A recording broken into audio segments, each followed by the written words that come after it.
ప్రిలిమ్స్లో కొన్ని సబ్జెక్ట్స్ ఉంటాయి, మెయిన్స్లో ఆ సబ్జెక్ట్స్ ఉండవు. లైక్ ఏన్షియంట్ హిస్టరీ మీకు మెయిన్స్లో అంత రాదు, మెయిన్స్ క్వశ్చన్స్లో. మెడివల్ అంత రాదు, ఆర్ట్ అండ్ కల్చర్ ఫామ్లో వస్తాయి మెయిన్స్లో క్వశ్చన్స్.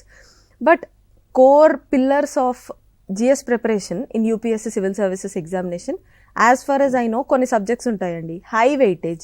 మీరు ప్రిలిమ్స్ క్వశ్చన్ పేపర్ చూసినా, మెయిన్స్ క్వశ్చన్ పేపర్స్ చూసినా, for example polity non negotiable, economy non negotiable, geography అసలు వేరే థాటే లేదు, చదివి తీరాల్సిందే.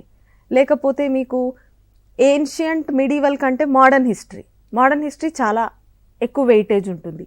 ఇలా కొన్ని సబ్జెక్ట్స్ ఉంటాయి. ఇప్పుడు ఇంటర్నేషనల్ రిలేషన్స్ అంటే అది మీరు రెగ్యులర్గా కరెంట్ అఫైర్స్ చదువుతుంటే అది మీకు న్యాచురల్గా కవర్ అయిపోతుంది. వెనక్కి వెళ్ళి ప్రీవియస్గా జరిగిన ఏంటి ఐఆర్లో జరిగింది అనేది తెలుసుకోవాలి అంటే కొంచెం టైం పడుతుంది. But polity, Geography, economy, history ఇలాంటి సబ్జెక్ట్స్ మాత్రం చాలా కోర్ సబ్జెక్ట్స్ అండి. వాటిని మాత్రం నెగ్లెక్ట్ చేయకుండా చదవాలి. So they are the important subjects అండి.